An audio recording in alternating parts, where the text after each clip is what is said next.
बिस्मिल्लाहि वस्सलातु वस्सलामु अला रसूलिल्लाह अम्मा बाद फ़ाऊज़ु बिल्लाहि मिनश्शैतानिर रजीम बिस्मिल्लाहिर रहमानिर रहीम इन्ना नहनु नज़्ज़लना ज़िक्रा व इन्ना लहू लहाफ़िज़ून।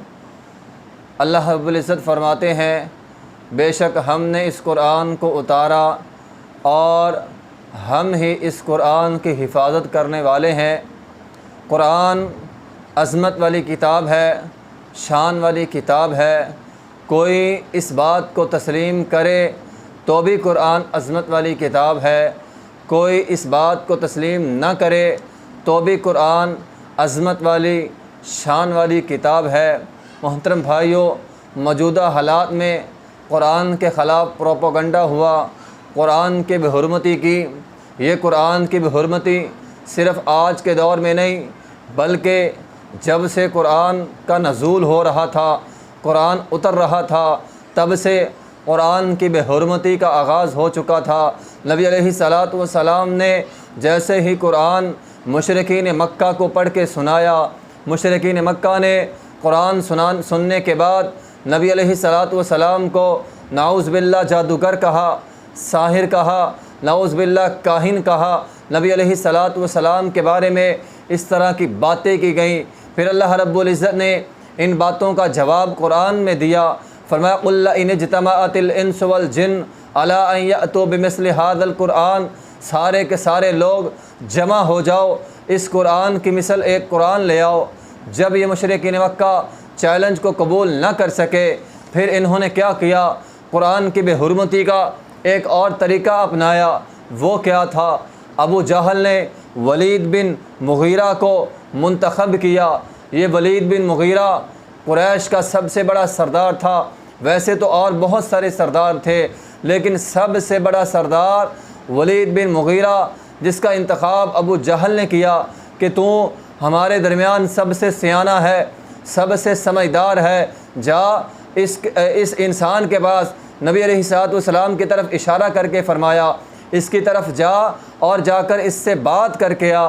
वलीद बिन मुगीरा जब नबी अलैहिस्सलातु वस्सलाम के पास आए ना, तो नबी अलैहिस्सलातु वस्सलाम के पास आकर वलीद बिन मुगीरा ने नबी अलैहिस्सलातु वस्सलाम को बड़ी बड़ी पेशकश की।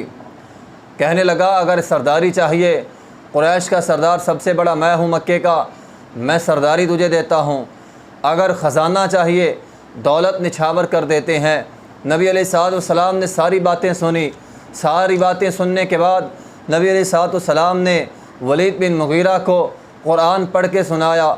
जैसे ही उसने कुरान सुना, हैरान हो गया, वापस आ गया वहाँ से उठ के। अबू जहल ने पूछा, क्या बना?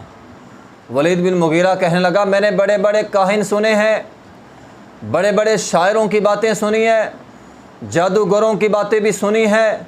मैं दुनिया फिर चुका हूँ, लेकिन कसम है उस ज़ात की जिसके हाथ में जान है, ये जादूगर नहीं है, ये साहिर नहीं है, ये काहिन नहीं है, ये शायराना गुफ्तगू नहीं करता, बल्कि मैं ये कहूँगा जो ये कलाम पेश करता है वो ना इंसान का है ना जिन का है। अबू जहल कहने लगा, अगर ये बात तूने जाकर लोगों को बतला दी, हमारा कख नहीं रहेगा, कुछ और बोल। फिर ये सोचने लगा।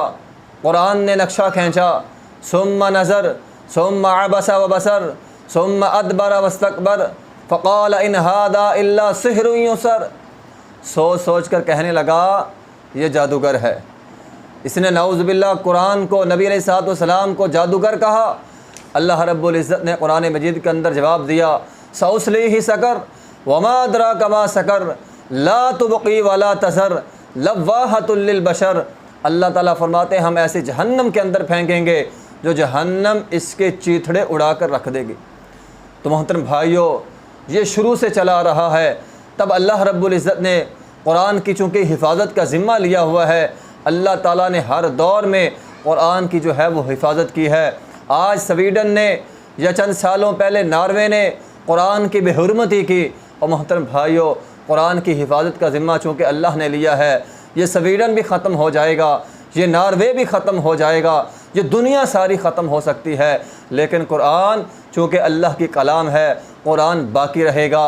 आज ये बरतानिया का वज़ीर आज़म अपनी पार्लियामेंट के अंदर खड़ा होके ये बात कहता है कि लोगों, मैं ये बात करने लगा हूँ, बड़ी तवज्जो से बात सुनने वाली है। कहने लगा कि या दो काम है, एक काम कर लो, या तो कुरान को ख़त्म कर दो, अगर कुरान को ख़त्म नहीं कर सकते तो मुसलमानों को कुरान से दूर कर दो। अब इस पे काम हुआ, कुरान को ख़त्म करने की कोशिश की गई, कुरान ख़त्म नहीं हुआ। अब दूसरा काम ये किया, मुसलमानों को कुरान से दूर कर दो। और आज शायद वो अपने इस बात में, अपने इस प्रोपोगंडे में कामयाब हो गए। उन्होंने मुसलमानों को कुरान से दूर कर दिया। और मोहतरम भाइयों, कुरान की हिफाजत का ज़िम्मा अल्लाह ने लिया है, लेकिन हमारी भी कुछ ज़िम्मेदारियां हैं। हमारी ज़िम्मेदारी ये है कि हमने कुरान के साथ जुड़ कर बैठना है, कुरान को अपना ओढ़ना बिछौना बनाना है, कुरान को पढ़ना है, कुरान को सीखना है, कुरान पे अमल करना है। क्या हमने ये ज़िम्मेदारी पूरी की? आज हमारे घरों के अंदर कुरान गुलाफ के अंदर लपेट कर रख दिया जाता है। हमें कुरान की ज़रूरत तब पड़ती है जब कसम लेनी हो, कुरान की ज़रूरत तब पड़ती है जब बेटी की शादी करनी हो, सर पे कुरान रख के अपनी बेटी को अलविदा कर दिया जाता है। हमने तो इन कामों के लिए कुरान रख दिया है, पढ़ने की नौबत कभी महसूस ही नहीं की हमने। आज हम ख़ास तौर पे हमारा मुल्क माइशत का रोना रोते रहते हैं। ये माइशत क्यों तंग है? वमन अअरज़ अन ज़िक्री फ़इन्न लहू मईशतन ज़न्का। कुरान से मुँह मोड़ा, अल्लाह ताला फरमाते हैं कुरान से मुँह मोड़ोगे तुम्हारी माइशत तंग कर दूँगा।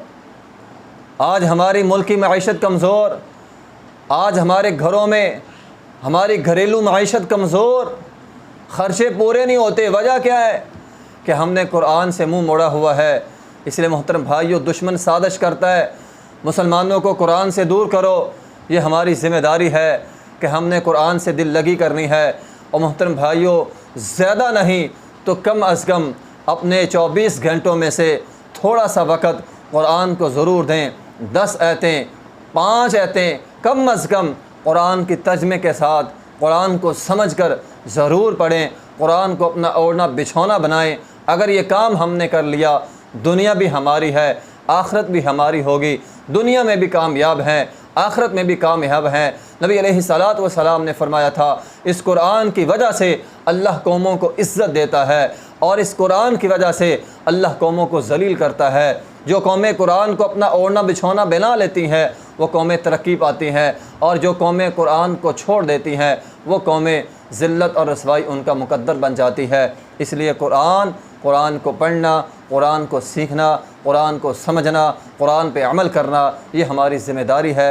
एक मुसलमान होने के नाते हमें अपनी ज़िम्मेदारी जो है वो पूरी करनी है। व आखिर दावाना अल्हम्दुलिल्लाहि रब्बिल आलमीन।